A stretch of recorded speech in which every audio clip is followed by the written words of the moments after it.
Science and art are often framed as opposites. One is logical, measured, objective. The other is emotional, abstract, subjective. But that framing misses something very fundamental. They're not opposites, they're complements. Science is the pursuit of the discovery of what already exists. If one person doesn't uncover a truth about the universe, at some point someone else eventually will. The equations were always there. The laws of physics didn't care who found them. Gravity doesn't belong to Newton. Darwin didn't create evolution. Science reveals pre-existing conditions of reality. But art is different. If a piece of art isn't created, it doesn't wait in the universe for someone else to find it. It simply doesn't exist. No one was destined to write that song. No one was waiting to paint that image. No one was going to tell that story in that way from that internal world. Science is repeatable. Art is singular. Science is about precision. Art is about intention. Science tells us what is, and art shows us what matters. And that distinction quietly governs how the world actually works. Because civilizations don't rise purely on innovation, they rise on aspiration. Before something's engineered, it's imagined. Before it's constructed, it's desired. Long before humans walked on the moon, tales were written about us leaving Earth. Long before submarines were practical, they appeared in fiction. Long before artificial intelligence became a field of research, it existed in sci-fi novels and films. What happens if we succeed too far? Long before skyscrapers existed, there were paintings and sketches of impossible towers. Long before political revolutions, there were poems and songs and stories that made people feel that the current order was not set in stone. Art sets the direction, science builds the road. This is why so many scientists and engineers and explorers cite the same sources of inspiration. Books they read as kids, films that made the future feel reachable, images that burned ambition into them before they had the vocabulary to explain it. Discovery rarely begins with data, it begins with wonder. Good architecture, for example, isn't just shelter. No, it signals power. Music isn't just sound, it encodes rebellion and belonging and identity. Film isn't just entertainment, it defines what heroism looks like, what love looks like, what success looks like. When heroism is depicted as sacrifice, people endure their hardships with meaning.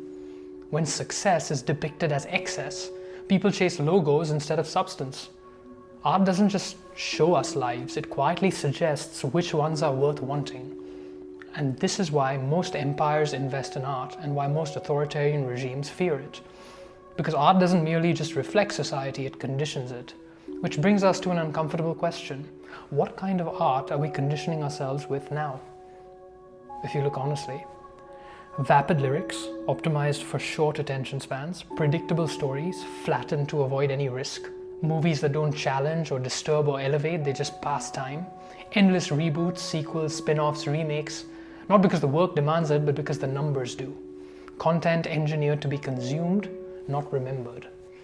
This isn't because modern creators suddenly became untalented, it's because the incentive structure has changed.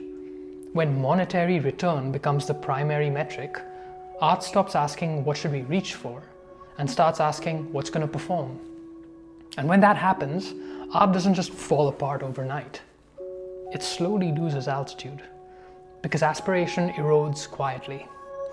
And that erosion matters because what you consume shapes you. Not in a dramatic, cinematic way, but incrementally, subconsciously. For example, I didn't start reading because I was ultra-disciplined at birth. I didn't wake up one day and decide to be an intellectual.